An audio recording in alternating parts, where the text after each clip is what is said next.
Here comes Volana. Volana has stormed up and grabbed the lead away from Zarastro. Insurrection, Marzu, Jigsaw, all that pizzazz, but it's all Volana. 5 for the J-Mac, and Volana brilliant.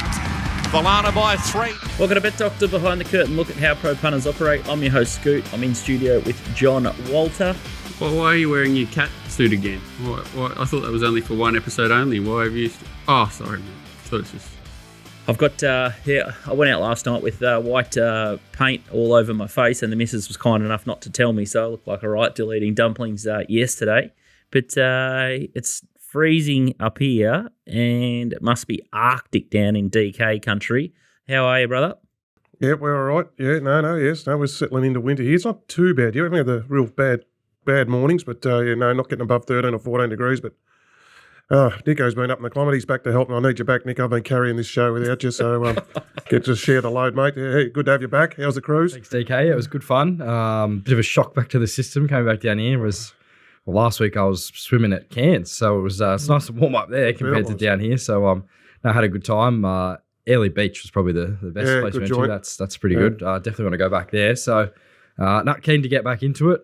Feeling fresh, and hopefully a few winners on Saturday. Bet on the ship. What was your favourite part, apart from the foods, obviously grouse and all that? But would you enjoy? You're not a drinker, are you? So you didn't get a drinks package or anything like that. Probably the comedy. The comedy was pretty good. Yeah. Went to the comedy shows most nights. So yeah, I think that's probably my tip for the cruise. Just get to the comedy, I think. Yeah, outstanding. Doesn't hear much funny stuff on this show, that's for sure. Carlton are up and about. You booked grand final tickets yet, Nico? It looks like Sydney Swans Carlton grand final. Don't want to sort of early cry, but we did play them at the SCG and they absolutely flogged us. So they still might have, I don't know, I thought they were pretenders until last week, Sydney, and they came back and dominated Geelong in that second half. So they're definitely the team to beat at the moment by the looks of it. But pretty happy as a Blues supporter at the moment. They're going well. Speaking of grand final day, we've got Group 1 Stradbroke Day, and Mr. Walter over here will be taking on John McLEOD. So it's a rematch of 2 years ago. So all the pressure's on you, Walt. You'd probably go in $1.50 favourite, I would have thought. Why is there pressure on me? Hey? Someone might want to tell McLEOD too that we're not bet it's Brisbane only, because we're in the background there listening to Rick McIntosh. He's getting the hurdle form under his belt, so you might want to tell him it's Queensland only. Yeah, so it's racing on Group 1 Stradbroke Day at Eagle Farm. So there's a couple of supporting it should be 5s on Queensland only. Got Rockhampton, Gold Coast. 6s on Gold Coast. Yeah. He's unbeatable there.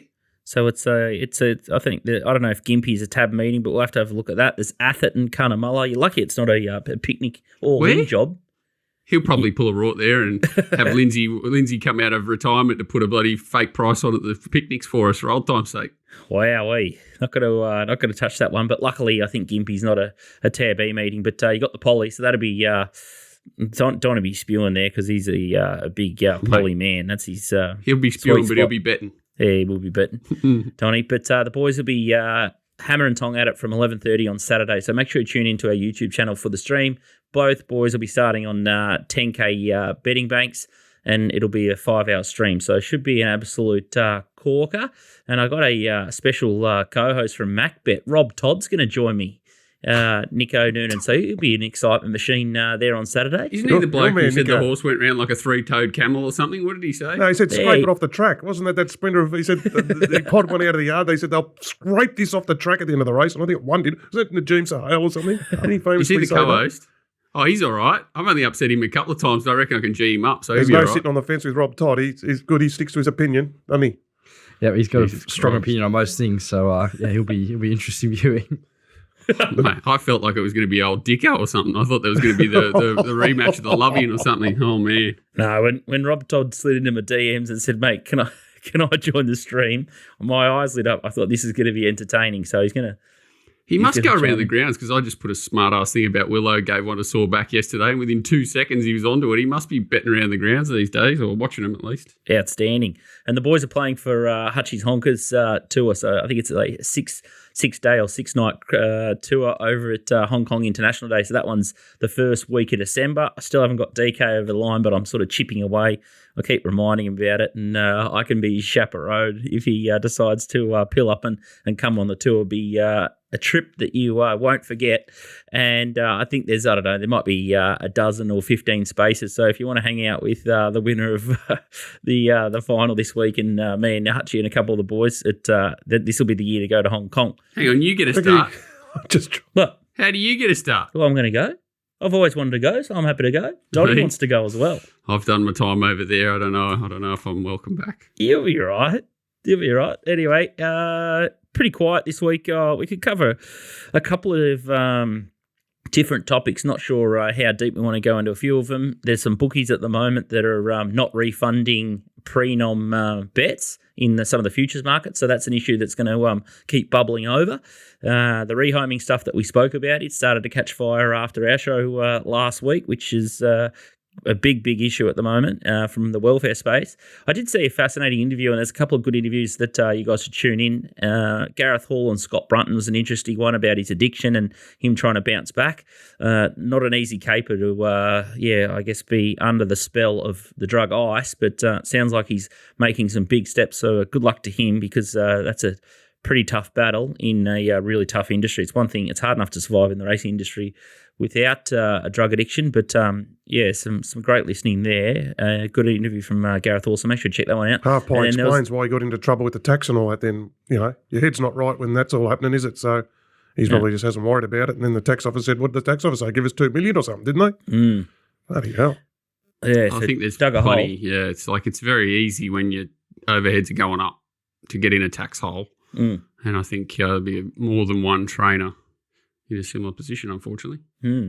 Watch this space. Jayla Kennedy, I thought she was great with, I think, Laura Lafferty on Tuesdays with Terry, and you can see why she's an apprentice going places. So tune into that one on Twitter or a catch-up on racing.com. But, wow, the way she spoke and how honest she was, and her attitude, and I guess her self-review is so professional. She'll only go one way in this industry. So she's a star on the rise, and we've been kicking up for a little while now, and you can back her with a great deal of confidence. What are you, Melbourne boys? Did you guys catch that one? I caught a little bit of Laura Lafferty because I'm a big Laura Lafferty fan. She's in the top echelon in this of the jockeys. Don't worry about that in that regard. But no, she's good. But we've been spoken up Jayla Kennedy.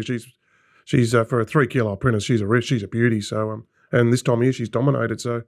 Yep, and then I heard her saying she's her own hardest marker or something, Scoot, and then she's her own hardest critic and, apologises when comes back and all that honest stuff. So, yeah, she's, as you said, she's got a big future. Rather than come up with an excuse, she just puts herself in and says, that wasn't good enough, it wasn't up to the mark. So, refreshing to hear that, and it'd be good if some more jockeys could come up with that one as well. Donnie, he was a victim of pilot error last week. Emilius, not a great watch for backers there. It was always a bit of a risk, 1,200, 1,500, and wow, they set it a task there. Walt, It's a Wonder, I thought, went super. I don't think it handled the track. Bard. Hey? Bard. No, it's just Bard. No, I think it's one to follow. The Oaks was a bit of a weird race. Kira and Martin. Camel race, yeah. 90 to 1. Race, isn't it? They're terrible. Missed all the the boat? 3-year-olds. No, the whole race was a joke. Johnny Allen, just did nothing on whatever. But, the whole race was just embarrassing, really. But apart from Warmonger, all those 3-year-olds look like they're quadruple humpers, don't they? So it's going to be interesting. I hope these next lot of 2-year-olds come through as 3-year-olds, because I can't see many weight for age horses coming through the 3-year-olds, the current bunch of 3-year-olds anyway. We all got hit by the Camel Express last week. We found a lot of horses that went awful or just needed the paddock. So a couple of them peaked. Nico's going to hunt Sandown, and we've got John McLEOD joining us to have a look at the big one, the Stradbroke, the TopSport Steam. They went 0-4 as well. So it was just a diabolical week for the majority of punters last week. I spoke to a good handful of pretty sharp operators, and barely any of them had a collect. So it was a good day for TopSport and the bookies last week. But I think they went 0-4 in the TopSport Steamers again. If you're betting this weekend, check out the best of the best product on Group Racing up in Queensland. So that's Bob back, and I'm sure that the boys will be using it frequently in the tournament. So you get to see how they use it. So they'll be setting the Bob on and then waiting for the prices to tumble. So make sure you check out TopSport this weekend and get behind one of the boys in the stream, and make sure you try and deposit Friday, because I think by Saturday, I think all the shares will sell out. The banks are capped at 10K at the moment. So Yeah, it'll be some spirited betting, and good luck to both charges to see who wins. It'll be a fascinating contest. Let's have a look at Sandown, and we'll dust you off, Nico. You might be a bit rusty here, but the TopSport Handicap over 1,000 metres is the opener at Sandown on Saturday. Huskers come up favourite at $4, Cora Lynn $4.40, Interest Point $4.60, Blue Renegade $4.80, Superlicious is $5.50, and then you got Clean Reef $8.50. Bookies have got no idea what's happening here. But you like Cora Lynn. Yeah, she's in the Yulon colours back on the inside. So the winner ends up being Husk, who's in the blue. And this was her debut run. This is a tough spot for a horse to be on their first start. She doesn't look all that comfortable in between runners.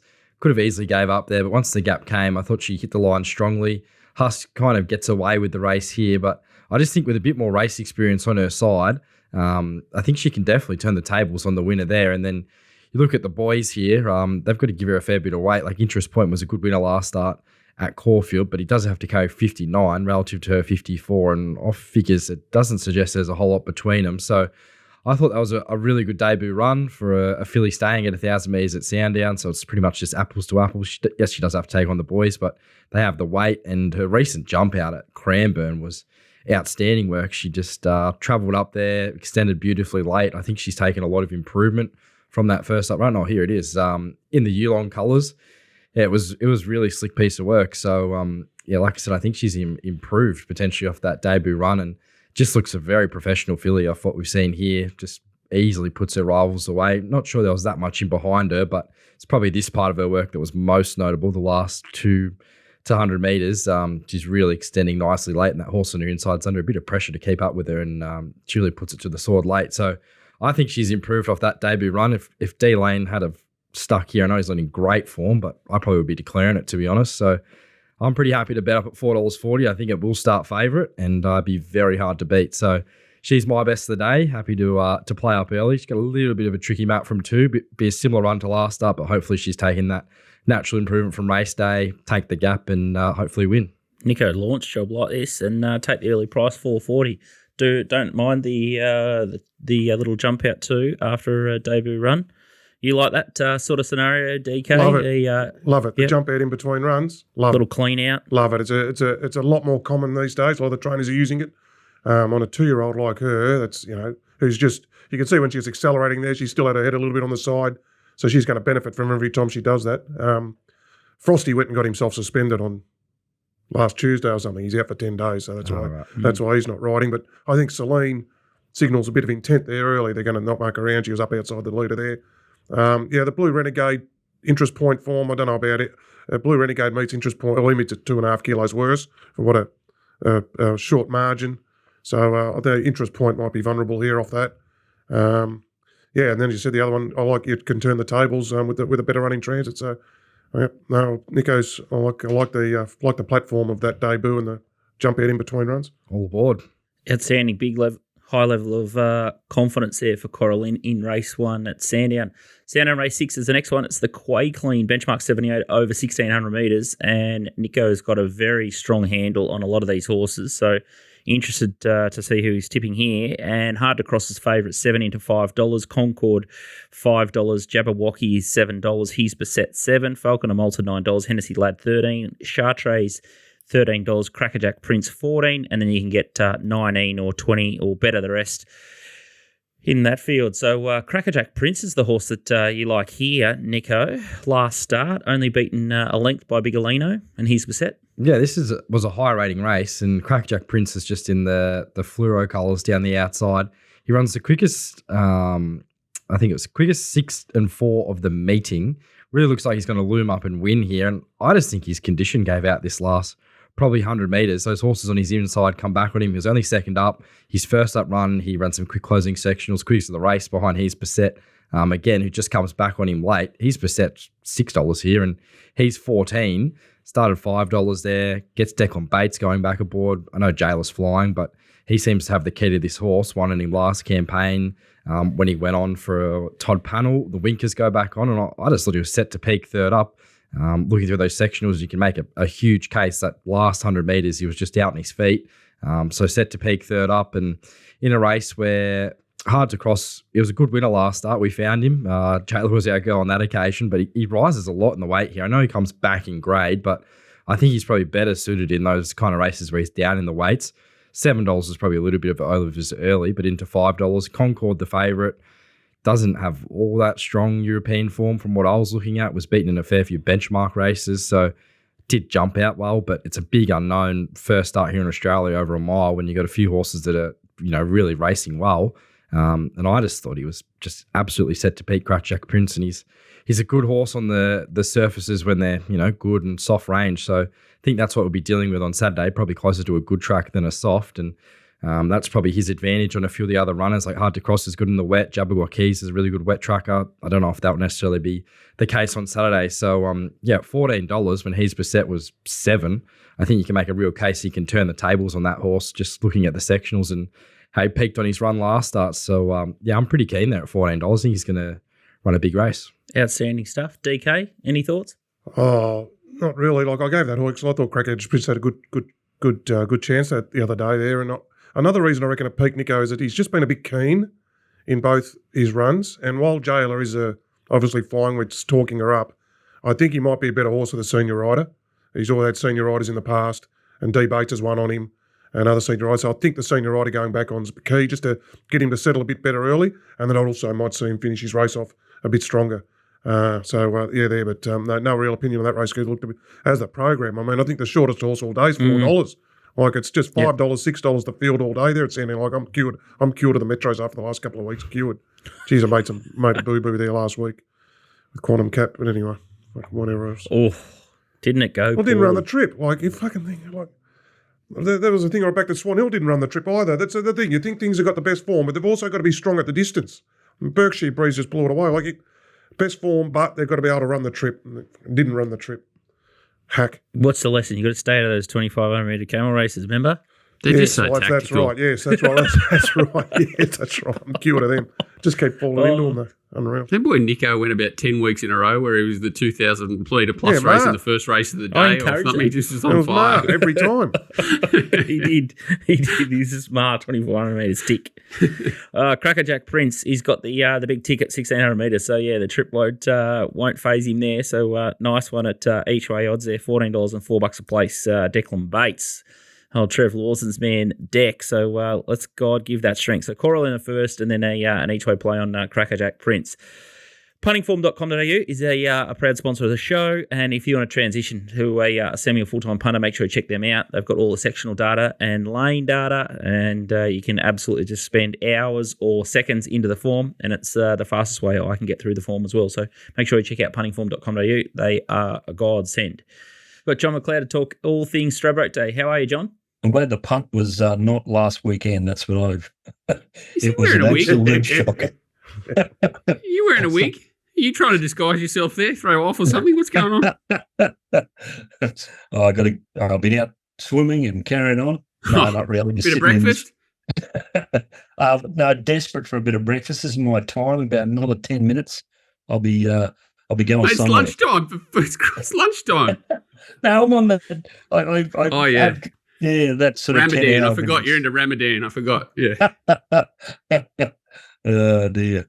Yeah, no, I'm finding a few joints around the place. I can tell you, mate. You went Lone Ranger. It was diabolical for most punters last Saturday, and the same thought crossed my mind. I thought this would be the most deflating stream that we've ever put on if we had it last week. If Ostraka didn't win, I was moving into it, John, on Saturday, Sunday. You just didn't know about it. I backed a couple of shorties last week, which, one was the one that Yellow Brick beat, which Jay McDonald, Jesus, God, he rode that like a treat and just took off at the right time and knocked mine off. Ormond rode his too good, didn't he, the first 50 metres? You knew you were gone after 50. That was the problem. I think he thought he was a genius, but it was the last spot you wanted to end up, what it goes. Well, that's right. And like he just took off at the right time. You could see him on the inside there. I said, well, I'll go around, keep you in the pocket. I'll pinch about 2 or 3 lengths on you. I've got a bigger weight than you. I've got to keep moving. And, it was just a perfect ride. If he wasn't on it, the other one wins for sure and certain. And then the other one was Jamie Carr on that 2-year-old thing, or whatever it was, the thing that come from last at Randwick, and then all of a sudden she's leading on the thing. She left for Bali at about the 800 metre mark in that race. I think she just checked out. Just ring Donnie and just go through that race again for just together and just sort of sort that one out, because if it was backing trip, she rode it perfect. But going 1200 to 15, like what the heck? She was like she dead set got her distances mixed up. It's a shocker. It just was ridiculous. Donnie wrote stuff in our private chat. How good was it? That would get him arrested in most countries. The things that come out of his mouth very after those un-Donnie-like too, isn't and it? I've never heard him speak like that. Yeah. He absolutely unloaded. So it was. I've got to say, he went up in my estimation. I didn't think he had that in him. Yeah, I didn't think he had it in him. It was awesome. Gosh, you just got to move on and you just got to reset and forget about some of those ones. But it does hurt, and just when you think you got the game nutted, you definitely don't, and you got to put the pads back on and get back in there. I hope it was just a warm up for this week for you personally, Johnny. I just hope that that form continues. Yeah, just got rid of all the bad stuff and then into this good stuff. I'm just going to change things up this week. I'm not going to let you just sit behind me and just crash tackle me from behind. Stalker. I'm going to get out in the front and just let rip. Outstanding. All right, Eagle Farm this week. We're still expecting the fence to be off. Obviously, it's beautiful weather up here. Well, it's cold, but it's clear blue skies, and it's been that way for a while. I don't think they're going to get any rain for the next couple of weeks either. It's dry, so watering's going to be the only problem this week. Johnny McLeod. Yeah, it's like what I've been saying, for a while now. It's more the kickback. The fence has been no good, but any horse with a bit of clear air is really going well. And I know a few weeks ago on that stream that we did, the fence was terrible that day, but it wasn't horrific the other day. It was sort of still better to get out a bit, but he just needed clear air. Like we just said about like a yellow brick, it was just a perfect ride, get out, clear air and go. And then the other one was going back inside horses and trying to pick up and go.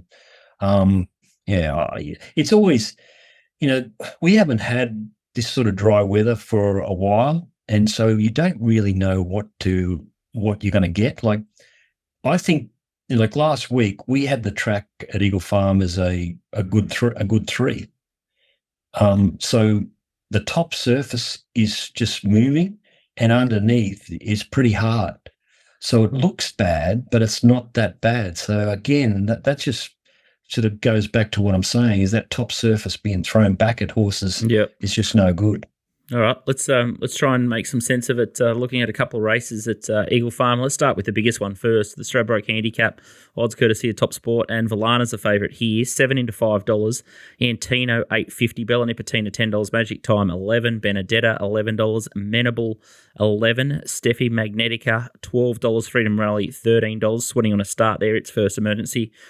Roll on High $15, Step Party has been back 21 into 16, bit of a go overnight. Nugget 21 into 18, and then you've got Here to Shock 20, The Inevitable $21, Samana 21, Yellow Brick 26, and it's got a pretty long tail with some big runners well out of the market there. But let's start crunching into a couple of replays.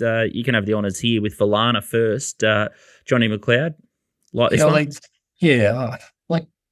I know it's coming out of this race that everyone says that nothing's won going into Stradbroke, but as everyone has said, that he was already in the Stradbroke and he's just using this as a pipe opener, and just going up a little bit in distance since he's been gelded, going to this distance, he's going to be hard to beat. He's just charged the line and beat him up, and as I said, with going up a little bit in distance, he could sit a little bit closer as well, and with the weight, I think it's just perfect. He's just flying the horse.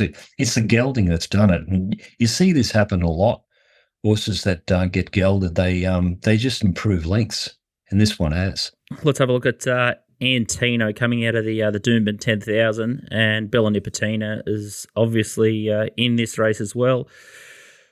Oh, sorry, this is the Kingford Smith Cup. My apologies. So it's sort of whacking away, and then you've got I Wish I Win, the winner, and then you've got Bella Nipotina there as well. But thoughts on Antino this day? Yeah, I really thought that it had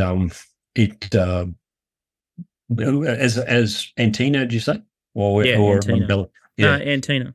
Yeah, Antino, like I thought it was 1,000,000 to 1 in this race. It just wasn't. It wasn't set up properly for it. It got back in the field, and you're trying to compare it with Freedom Rally. I think it just went fantastic. It just made ground. It's another horse that's just been set for this race, and there's not a lot of horses that have been. I think they're sort of, been racing in other races, trying to win those, and this one's sort of. I know it's a big race, but I think two horses that have been primed for this are Volana and Antino, and it's unfortunate Antino is drawn right off the track, because I think if he had drawn, around 7 or 8, I think he probably could have finished up in the first 5, 5th.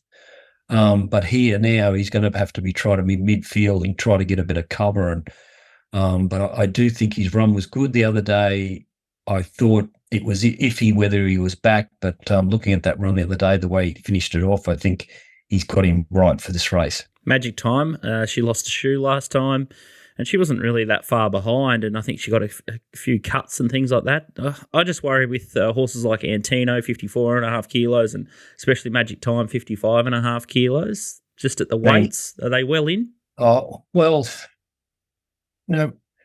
Magic Time, I think I sent you how it pulled a shoe and what its shoe was like. It was bent nearly over on itself the other day. So I don't think Magic Time is too well weighted. I think Antino, in our figures, is right there. So I am thinking that, as I said the other day, that Magic Time is probably more a horse that likes the wet. And now it's going onto this dry track.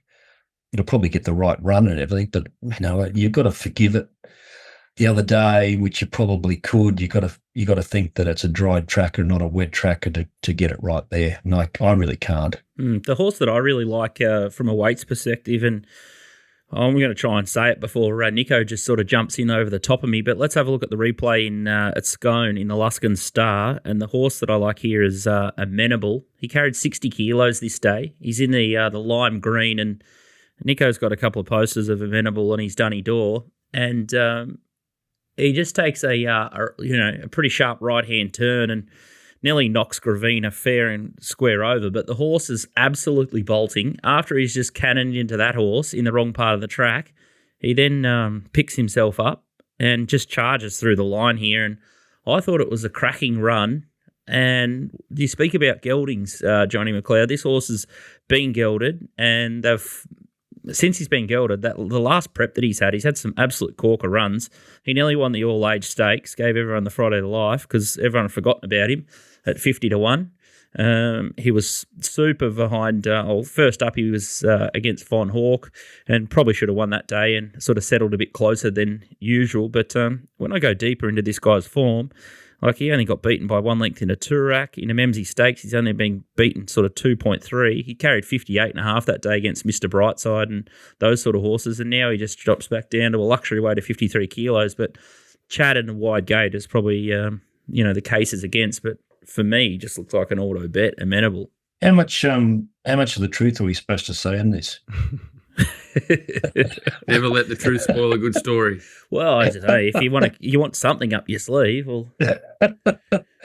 Oh yeah, well, I agree. Amenable went fantastic. That the big question here with these gates is there's no speed in the race. Prince of Boom will find the lead. They try to take a sit the other day, so they're trying to teach it to grab hold, but they got no. They just have to lead here. But once it leads and Bella Nipotina comes across and sits on the outside of it, they should slow up. And there's only been one Stradbroke that has been run like that, and it was probably about 8 or 9 years ago when the leader and the second horse won, and they were 50 to 1 shots.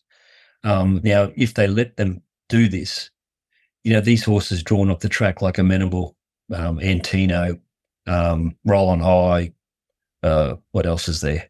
They're just not in the race. They just won't. They'll straighten up. The leaders will boot, and then they're going to have to try to come down, possibly on the better part of the track. That's going to help. That might help them. But if the fence is okay, you're going to be in strife. Like I've got Freedom Rally third on the fence, and it's probably not going to get a run.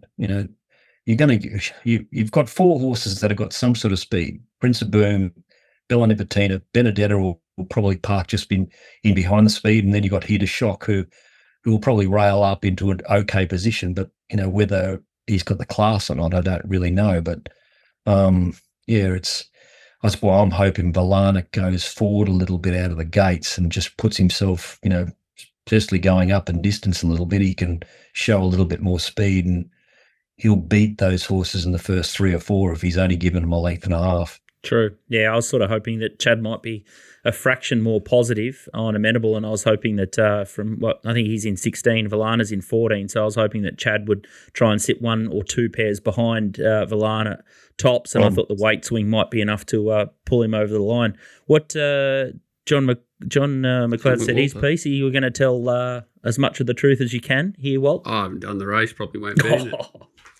it. Yeah, I'm the biggest Magic Time man in the world. And as I said, the Twisted Shoe galloped on. I think she's better on dry, to be honest. So I think she'll go very close. Valana's obviously the scary one. It's weird, it's not a typical Cummings setup to do that the week before. And this horse has peaked 3 times that I saw in its career and had 28 and 35-day breaks after it. So it's super weird to go I think it went 1350 back to 12, and he bangs it to the line, and then 1400 7 days later. So, and on a dry track, it was a dry track last week. Before that, it sort of looked like it was a wet track at 2, or it liked the sting out. So I'm thinking 7-day backup off a peak, career peak, off a firm track onto a firm track. Just being devil's advocate, $13, you're creaming your pants into $5 now. It's not easy to take that for me. So Magic Time double figures, yes. Nuggets been seriously unlucky. Kieran Maher seems to have found his groove. The other day just had a barrier trial at Scone, didn't went to the line hard held, and probably needed that. You probably didn't want it to have a hard mile and then 28 days back to this. All those horses are drawn to sort of get this weird little run right behind the speed. So whilst I agree with Johnny, there doesn't look huge pace, there's probably 10 horses that want to be from 4th to 6th. So sometimes that means a bit more pressure, and then causes the outside horses to have to work a little bit more. I thought there was a lot of 1,200-metre horses in this race and not so much. And not box seaters, but pretty much box seaters, aren't they? Horses that like to stalk. So in 1,200 metres. So yeah, then the Inevitable was huge first up. He's drawn. He can settle closer from that draw. They're all sort of going to be around each other, these horses. Amenable you've talked about. A little bit of a worry about that form out of that Scone race. I know... what's it called? The thing of Friedman's Coast Watch. Yeah, Coast Watch ran okay last week, but Kobe sat wide in that race, and it just a little bit smelly. Did obviously run well, nearly beat Magic Time 2 back, but that was on that track where it was hard to run on, and it was in a good spot there. So tricky. Osipenko had the biggest barrier trial I've ever seen the other day. It's only been gelded for 1 run. I think they found old 2+3, which is a nightmare, but it can run a race.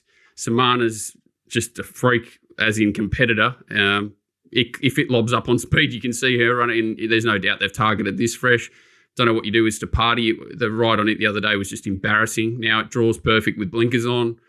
You can make cases for a lot of horses here, and I'll probably back Magic Time and back some 20-1 chances, because they're pretty good 20-1 chances. All those horses Nugget, the Inevitable, Osipenko, Samana. So, and I'll probably have to let Valana go around and lose it just because of the price. One thing with Valana is, when I'd seen it in the yard the other day, it had no improvement in it. It was, perfect. It was just, and, when you seen all the money come for it, you just sort of say, well, this is the reason why. So it doesn't actually push you in to say, okay, he's got to improve next time. There's no improvement in him. And you get the feeling that the way J-Mac wrote it out the last 100, that the grand final for him was last Saturday, because he knew he wasn't going to be on it this Saturday, and they got the result. I bet you Clark was sort of just pulling his hair out when he was doing it, sort of thing. He was. He sent me a message after saying something like, "Oh, how much left in the tank?" or something like that. But it's a good trainer, Cummings. I'm just banking on the gelding. That's what I'm banking on, that this horse is a completely different horse, and this is not a great Stradbroke. This is pretty average.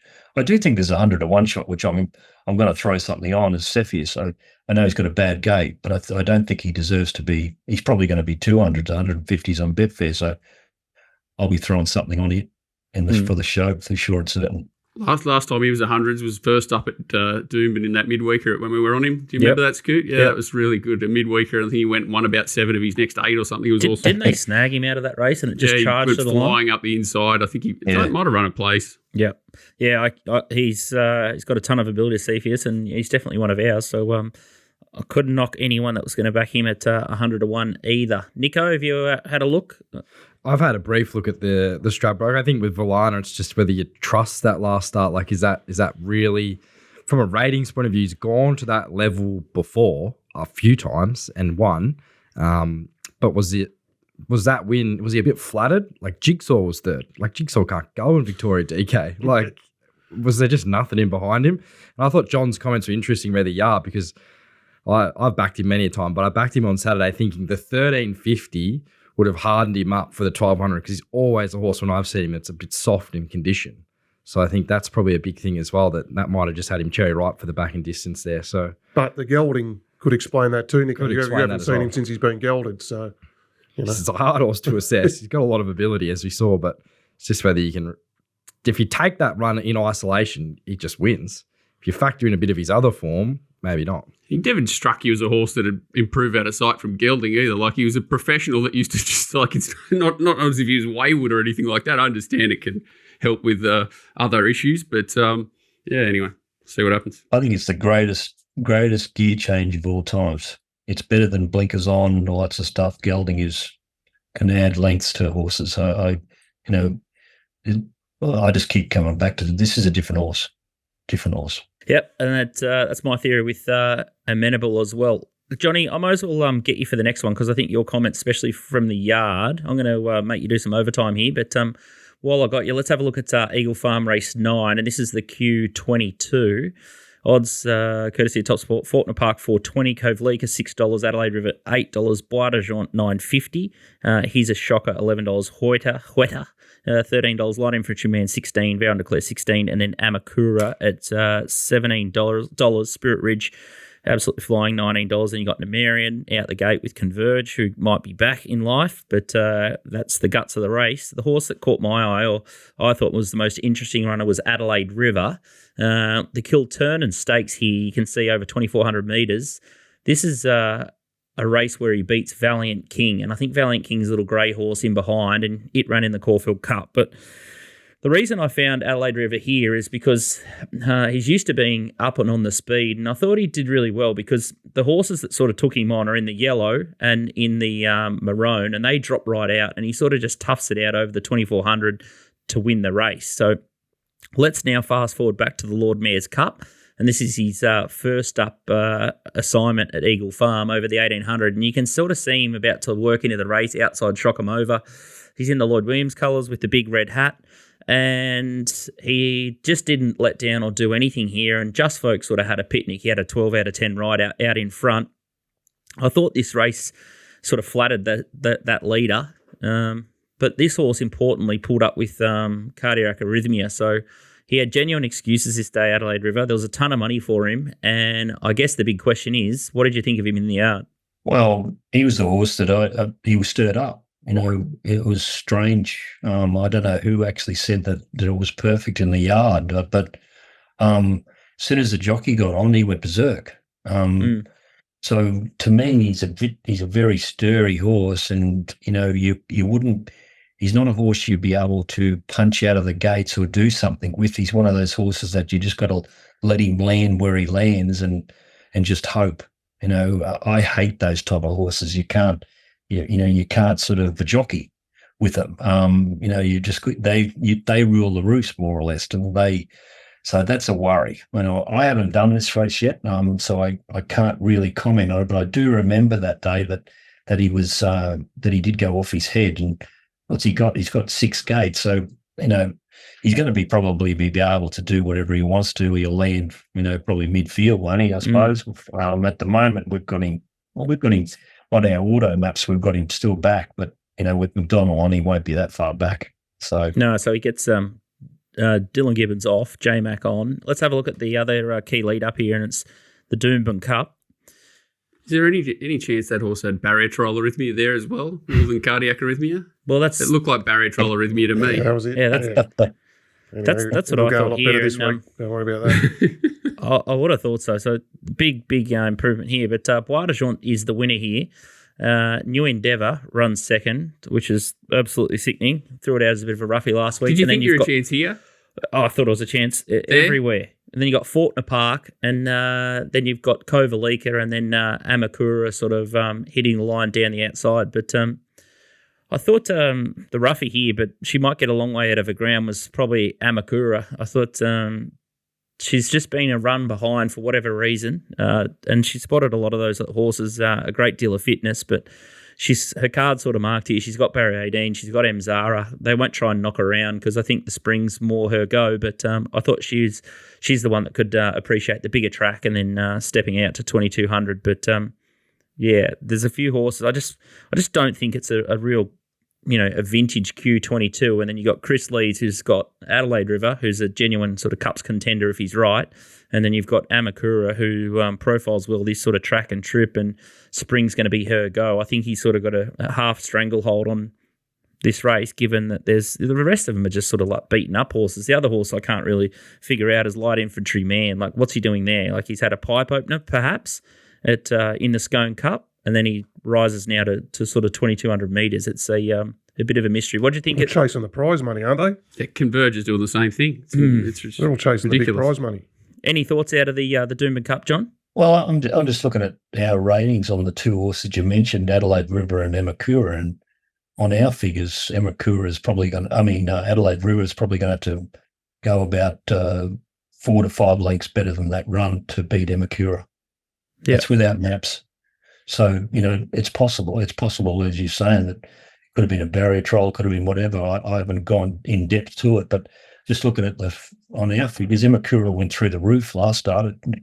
Its rating was really good. And I remember, when he won the Derby or whatever he did the last time here, Oaks, was it? Yeah. It never really had a real preparation for it. It could be a horse, one that just winter, likes winter, just keeps on proving. And, just looking at what we've got, I like the look of that. 18 gates a problem, though. What is been gelded too? Has? No. Yeah. Who? Hamakura. Philly. Yeah, that's right. It's been gelded. Oh, dear. Now you're throwing shit. Well,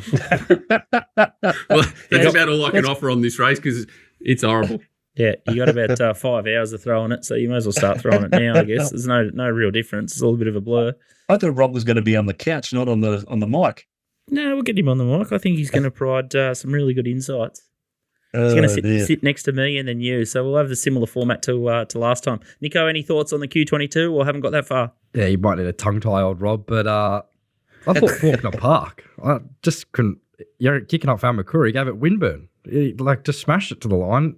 I thought he was easily Draws top perfect. Pick. Draws perfect. Just turn a foot. One bad run in Melbourne where he didn't get around the track at all. Just completely forgive that. Then bolted in twice, and then career best run last night. When he was running through the grade sort of this time last year, everyone was talking about him as a Caulfield Cup horse, and maybe he's finally going to deliver on some of that. He probably has to be to win a Q22. There's a few of these that, have run well in those sort of races before, but I know he's short now at 420, but just off their last runs, he looks the one that's just set to peak. You think about it, you go, 420 in a Q22. What the hell? What the hell? And then you look at it and go, well, it's the only horse that can pick its feet up. I think potentially. He's entitled to make Amakura look bad because he was fifth up that day and she's only second up, so she's only just starting to hit a peak. He couldn't run on at Wagga either, even though it's on a Wagga Cup. That win was crazy as well. I feel like Nico kind of think the obvious is just sitting there right in front of you. Why steer away from it? But there are a few queries, but I kind of agree with Nico. How often does Annabelle have a favourite in one of these, 1,800 to 2,200 to 2,400 metre staying races, and then the 20 to 1 shot that should have won probably the week before, or the yo-yo horse comes back and you just get Wrong Annabelle. I think Wrong Annabelle is nearly as strong as Wrong Waller in these sort of like Mate, you just declared Lees has got the whole stranglehold on the Melbourne Cup, the Caulfield Cup, the Oaks, and this race. This race, I think He's got a stranglehold on it. He's got the stranglehold because the rest of they're just beating up donkeys, I reckon. Well, I'm sure we'll see on. I see what Saturday. Nico sees. DK's horse. Remember our Bodygon DK? Yes, remember our Bodygon well. Tipped in a Cox Plate, didn't I? 100 to 1. What's it still doing? It should be Digital. It should be Darwin Cup bound. Actually, should have bought it for Darwin. Yeah. No, it's not fast enough for Darwin. No one likes a wet track. Don't know how it'd cop the sand. All right, we'll wrap things up and we'll kick the show on without you, Mr. McLeod. But thanks for your input, and we'll see if you stick to your guns and you actually back what you say you're going to do, or you might just adjust on the fly. But good luck. Don't choke on your breakfast. When are you coming we'll down, see you Johnny? Coming down tomorrow? We're coming down Friday, yeah. And Dinner tomorrow night, yeah.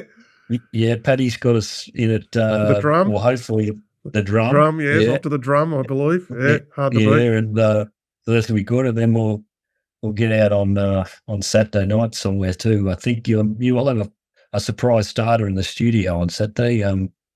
Yeah. Yes, I believe. Yes, all right. Be good. Outstanding. Not sure. It's news to I'm me. not big on surprises. Anyway, we'll wait and see. So yeah, can't wait for that one. So it should be a good little contest. But good luck, and we'll see you Saturday for the stream. Make sure you head to TopSport and hit the MacBet button if you want to deposit $50 to $1,000 if you want to buy a share in Johnny. He's been on fire the last couple of sessions there, so you'll do well, and he's pretty unflappable as well. So I've already gone max bet there because I like to make 2% of my money. It's a big. I'm big on that. Nasty. You're going to be blowing out, or I'll win by 2%. Be a good contest. All right, fellas.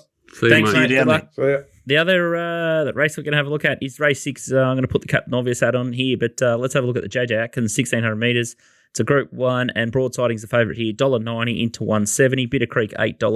Mr. Artemsia, $10. Zuna, $12. Amelius, $15. Imperialist, $16. Elmore Zillow, $20. And much, much better the rest.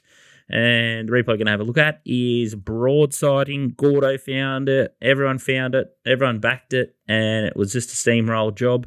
Zuna ran the race of his life, I thought. We just sort of missed Zuna. Before the bend, it did a big old... It was drew a wide gate there and sort of got dragged back and then did a huge left-hand turn and lost the plot before the bend. So he did a good job to get as close to Broadsiding as it probably did, but there was a huge pace advantage for Broadsiding to be able to run on. So those horses like, what's that horse up there? Is it your horse? No, it's not. Bitter Creek raced a bit closer to the speed. So the ones up the inside have got a bit of merit to them as well, even though Broadsiding looked dominant there. Interesting. I think if they extend it, he probably wins by further. I sort of went digging for some weird angles. I do notice that John Sargent's trying the old King Colorado route with the Kembla Grange 1,400 metre maiden. It's at 3 wide, did okay, but he's got Rory Hutchings, and it's $41 out to $71. Looking for just different angles. Elmore Zillow, it's a horse that is consistently asked about in your chat group. I think the horse is looking for the paddock or almost dead, despite being probably the wrong part of the track. I'd be shocked if it's looking for 1,600 metres. I thought it was more of a 1,200 metre horse myself.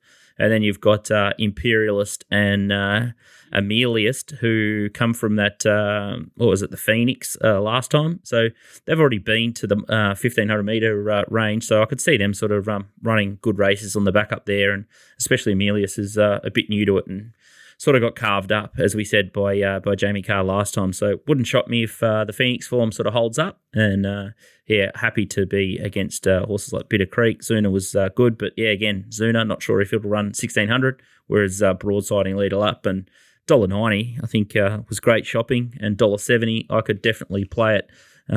Win outright. I don't think they're going to bet much better than that, and I'd be chucking it into multis if you like it as well. But big level of confidence Broadsiding. Barrier 2, maybe a little bit sticky, but you got J Max for car, so you lose nothing there. Yeah, I don't think it'll hurt. He'll just let it settle wherever, the speed dictates, you know what I mean? He won't be bashing it, but he won't be dragging it either. So I think that helps. Like at this stage of its prowess, I don't think you want it to be circling from back or whatever.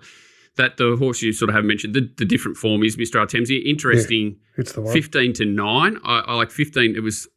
I've had about 626,000 multis into it at the place, so I thought it should have been clear second favourite. It's just hit the line so well at all three runs. I think that Mr. Megastar Heart form's pretty good. That Kensington track was inside, so that was what sort of put me off a little bit because it had a nice run there, and I was a big Smashing Time. It's in this race, isn't it? What's it called? Smashing Time fan. Thought it was a bit unlucky last start, but then Mr. Artemisia came out and was ridden back against Emirate last start on that track, and its last 200 metres in a part of the track that no one made ground, it just kept coming, and sense of timing for this horse to me, perfect draw, can stalk broadsiding potentially everywhere it goes. I think it's the horse, a bit like, what was that race? I think it's got the same colours, isn't it? Weird how it works out. Where J-Mac rode against one of Gay's a couple of weeks ago with Hippo. You can just see getting the same sort of run, tagging it everywhere, and if anything's going to knock it over, it's probably it. You would think that only, being dead, that's a bad way to say it, but not like as in seventh run for the prep, broadsiding a poor performance is probably its biggest query, and then Mr. Artemisia just bringing that different form, but the rest of it's pretty obvious. I think Zuna and Bit of Creek were pretty good out of there. That Imperialist race, at least they've had a 1,500 metre to toughen them up, like you said, 7-day backup, but yeah, I think sort of Smashing Time and Mr. Artemisia are the ones I'll be playing in trifecta. Outstanding. Any further thoughts down south? Yeah, I was on the Mr. Artemisia train too with Waltz. He said everything basically about it. It's got a bit of stack of talent, this horse. Like 1,100 run on, then 1,400 put it on pace, over-raced a little bit, so they threw the crossover noseband on, dropped it back in distance to make sure it settles when it goes up in trip again, smashed the line the other day, now gets to the mile, can follow broadsiding all the way. I thought, yeah, I'm with Walt there. It was the one. It was the real re-improver of those 8 or 10 to 1 chances in that bunch. So, yep, I'll agree with that. It's like 360 a place it was just. You're just trying to think, like, I'd nearly have it 4 to 1 second pick or something like that, So it just looked great because it just looks like it's going to run a mile, whereas all of these horses, whether the form's good or not, who knows? And then none of them look like they're savaging the line, do they? So, Anyway, we'll soon find out. Racing Queensland website, make sure you check it out. It has had big upgrades. So race replay, Steward Vision. You got stride length, and it's got everything you need to do the form. So make sure you check that out. And Racing Queensland are good supporters of our show, and they're very excited about the big day this weekend. It's the Stradbroke Group 1 day, and it's their biggest race meeting of the year. So make sure you check out and tune in and get around it, because there'll be great viewing for the stream and just great betting all day there at Eagle Farm. Well, let's have a look at Rosehill and weather watch at Rosehill. Literally just looking it up. Only because it keeps changing. I think it's supposed to. It's already a soft 6. And let's have a look at the ATC Foundation benchmark, 72 over 1,100 metres. This is your favourite race. Looks like you're going to take on Passage Yard. You've done this before. $3.30. Bailey Wheeler rides. Interesting to see him now based down there. Hanau is $5.50. In-flight $6. Wild Botanica $9. Pisanello is $10. Cinematic Star $15. High to buy $16. And much, much better the rest. 2 horses we're going to hone in on here. Hanau is the first one that you like. This is its trial. I think it's the grey, 3 back the inside. Yeah, with Periel, the winner of the trial. Yeah, so that was the thing I thought was most interesting is Periel, whatever the hell they call it. Hard fit horse in great form. It comes to the outside, and the grey Hanau's obviously first up here. So one hard fit, racing well, great benchmark horse to trial up against, and Hanau comes through the gap underneath it. Obviously, both of them not extended, but I just love to sort of see that. Doesn't wear blinkers in the trial there. Hanau does wear them on Saturday and only got them last run for the last prep. So what race is this? Wild this Botanica with the blaze, the green and the red. Yeah, so just this was first up, sort of got cluttered up, never got room to move. I think it's a horse that's much better suited from a wider draw. It's not a sharp sit sprinter. It's sort of more of a grinding horse that can maintain a good top speed and then sort of kick off it. So I think drawn wide with the run under the belt, certainly much better for it on Saturday than sort of this run here where Passage does beat at home. I can't believe there's actually rain predicted now, which is probably actually good for these 2 horses. I don't think a little bit of rain will hurt Hanau first up, and the wider draw good for Wild Britannica as well, and Passage is most likely to find that inside rail again, and if that's a bit smelly, it's probably not going to help its chances. So There's a couple of other horses in the race that have got decent form. I know I'm well prepared. Here it is right here in flight, but they're both coming off a first up run on heavy on that really testing track and draws 1. So again, that's very tricky. I like the horse, talented horse, and Pisanello is coming off a hard run where it's sat wide in that heavy track run. So they're both coming off half gut busters. And now finds the race, as I said, first up, blinkers on for the first time. So last prep, it looked good, but didn't attack the line. And then when they put the blinkers on it at Canterbury, it sort of took this inside run and gapped them when it got some clean air. And then we saw the way it's trialled there without the blinkers, add the blinkers on, middle draw here. The great man, Karen McAvoy, should just pull it to the middle. I think it's going to go very well. And hoping that Wild Botanica gets a little bit better ride, but should just naturally sort of flow into a spot in the first 5 or 6 and run okay from there, no matter what. Probably the drier, the better for it. I just a bit by default. They look like 2 well-placed horses in a decent race. It is a tough day. So, any thoughts about High Dubai? Josh's ride? So first up for 340 days, Gay de Mar. Tricky. I know that most of these stables like to get them ready first up when they sort of take them off someone else, especially spreaders. And so I had a decent look at it, but yeah, not an easy task. It was a typical Gay horse, wasn't it, when it was with her, sort of tough, but not a horse that could sort of put a race away. I didn't think so. It'll be interesting to see if he changes tactics with it, like riding wise or style and what he does with the horse. But I thought I'd rather see it on Saturday, but I wouldn't be surprised if it ran a good race for sure. He seems to have found his groove a bit, hasn't he, Mar? You definitely take him a little bit more seriously. Not that you always haven't, but seems to be setting horses up very well.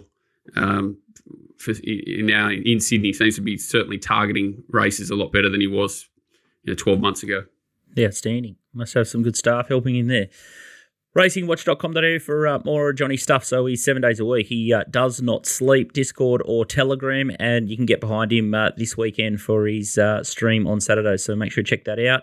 Tipping you're off no kick this weekend. Be pretty hard to do kick and the stream. Don't know. If we get I might put it on there and just start antagonising Johnny or something from the back. We might just, it might be interesting. There's been a few people from the kick stream that are threatening to stalk your office and form a picket line out the front. It could be interesting times on Saturday. Yeah, they might turn up. What's the advice? Never meet your heroes. Yeah, especially if you've got big issues. If anyone related to this show is one of your heroes, but if you exactly.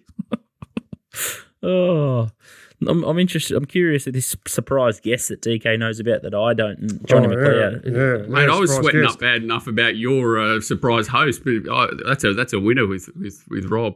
He might tell you after the show. Outstanding. Donny's best last week. Emilius.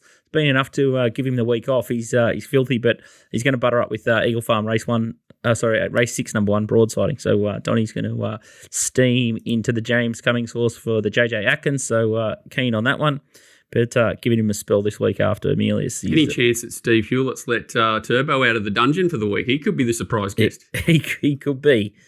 Yeah, I don't know. Is he led across the border? I don't know. He definitely has some of the images he posted. The ankle bracelet will go off, but he might just unless he gets a leave pass or something. Let's have a look at TopSport Steamers. They need to lift. I think Watergoes was the best of them, and we spoke about that race a little bit. This week we've got race 4, number 4, Goldman. This is a horse that's been sort of in the abyss for quite some time. $300 at $11. They keep putting Reggie on it. Like, what are they doing? 3,200 metre, isn't that the worst race in the history of the world? It's just a shocker. I think it's like race 2 on the card too or something, isn't it? Once upon a time, Brisbane Cup, what a race it was. Now it's race 2 with 10 runners or something. Yeah, it's a bit sad. I obviously had a peanut on Allegron last start and it ran second, but that was a horse that I thought might go close. But now you got to take 550. Like, it's just disgusting, really. It's not a race that I'm. You can definitely see Goldman on a firmer track up there, sort of bobbing up the front and keep on bobbing. I think Gay's won it a few times in recent memory. Eagle Farm race 6, number 1, broadsiding. This could be Donny's bet. 4,000 at $1.75, so missed the $1.90, but bit of confidence there. Race 8, number 6, Valana, 400 at $6.50. So a little bit of confidence there. And this is one for me, but I haven't got this far. Both the Steamers have missed the boat. They're bloody half their price and they've chimed in. Exactly. And this is Murray Bridge race 4, number 9. What is this for a steamer? And extra one in there. There's an additional one. I was going to say, what sort of a price is 118? Yeah, there's a fat finger Typo. there. It was 11. It Or must be 18. $18. Yeah, it was 18. It's 18 to 14. So Daryl Dodson, Caitlin Jones. Can land a plunge, Daryl Dodson. He's been a good trainer for a long time. So Caitlin Jones partners this one. So Smoking Princess, Exalted Fire. I'll need a little bit more time, but 2,000 metre race. Eden Hope Cup form, ran second in the Eden Hope Cup last start. There you go. This is That was just there on you the go. This is weekend. It all was on fit- Sunday. Yeah, on it's the, quick backup. on the quick backup. little think and fly sort of type territory. So we might have to have a closer look. And Harder Poissons is still going around with Matty Raymond. Well, there's a blast of the past. Yeah, well, Really he ran second in the Casterton Cup behind Picaroon, who also won the Eden Hope Cup. So Pickaroon. it's all tying in. All We might ties have to in. bet. Starting to get horned up. Good. But yeah, so that's enough of Steamers. But yeah, crikey, they've got a bit more weight on their back now because the Steamers are ice cold at the moment. And so am I. I've just had to just split the pen and it's leaking ink everywhere. DK, Porista at Swan Hill. Is it a 2 or is it a 3 humper? Yeah, no. Riding the Christopher slumped me. It's funny how it's all sweet. It was all sweet at the 300 and then 100 metres later it's cast. So, and it didn't run the trip. And I said earlier about the lesson about, you might think it's got the best form and all this, but is it going to be strong at the end of the 1200? And the winner was a lot stronger than it and it didn't even run second. So, no, shit house. And the market threw it out late too. So you sort of knew you're half off, when they go into the gates. So I was just shit house, yeah. No, just shit house scoot. So, yeah, so that's great. And then all there is a Ballarat Poly meeting for me tomorrow. So thanks. That's great. So I've gone for Corstons. I'm only having a little bet here on something at odds value. You've got to go for the value on the Poly track because it's just a nightmare to bet on. So I was with the thing at Corstons at Wagga and it went no good because S. Miller gave it a sore back. He was in reverse for the first 1200. So then I took on Corstons at Swan Hill and it pissed in. So I'll join back into Corstons tomorrow, race 2, number 3 or something, down the wicket, something like that. Alberto Espinova or something You like that. sound pumped for it, I'll give you that. It sounds like you're marching down the wicket to back it. Yeah, who's riding? Yeah, the Argentinian jockey or Brazilian jockey, whatever he is. He knows the horse. Alvaro Albuaza Espinosa. That's him. So Are you sure you're not betting on for early USA races? That sounds like one of their jockeys. I think they took a while to get the gear right or something on this horse, but 2 starts ago it chased the Carrillo, who's a good fast maiden horse, chased it really well. And then it could have been a flash in the pan because it was on the right part of the track there. And then it sat 4 wide the trip and had the temerity to keep coming last start. So getting crashed into up the straight. There was protests and things. So it goes on to the synthetic, which I thought was interesting placement off the wet tracks at Geelong. But Corstons in form camp. There must be a reason to go back looking for it. Done a heap of its early prep on the synthetic at Geelong. Won a trial really nicely on the synthetic. So I know it's not the same as the poly, but it's synthetic. So he'll poke up, he'll box seat. And he's $7 or $8 or something like that. So have a peanut on it down the wicket. Down the wicket. Ballarat Friday, race number 2, horse number 3. DK's dropped the T word, temerity. That means pull the trigger, bang, bang. So that's the little, it's like That's the Walt when he backs Waller, Walt when he backs Rachel King. That's his little pattern play. So she's away. She's listen away closely. for getting married. She's going to riding at Royal Ascot. Yeah, it'll be interesting to see how a few horses go the next few weeks. Did you get an invite to the wedding? I don't. I'm getting the Skype hookup. Yeah, I'll be there by Skype. You'd be first pick, wouldn't you? The wedding. Oh, far out. Whatever. It'll be over quick. Imagine how quick she'll come down the aisle. They wouldn't want to mess around. They'll miss it. Oh. YouTube comments will light up now. A bit of hate mail, so we've ticked that one off. So we'll get trolled this week. So that's beautiful. Nico, good to have you back, mate. It's gosh, the wheels are starting to fall off. DK, he thought he had it licked for the first week or so, and then came crashing back to earth. But wasn't a Lone Ranger. Hopefully, all the punters bounce back this weekend because, as John McLeod said, it was diabolical. But Nico's pumped. He's in the Carlton shirt. And I want to get to Early Beach. One of my mates was going around Australia once, and from the Gold Coast, driving around Australia, made it to Early Beach, stayed there 4 months, and come home. He never made it past Early Beach, so it must be decent. Big backpacker haven. Oh, must be good. Yeah. No, one to check out. Still haven't got there. Can't believe I haven't got on my list. But that's a wrap from us, and can't wait for the stream this Saturday and see who takes out the grand final, a prize on Stradbroke Day. So Bet responsibly. Hope you bounce back. And big thanks to all our sponsors and the boys in Melbourne as well. We'll see you soon.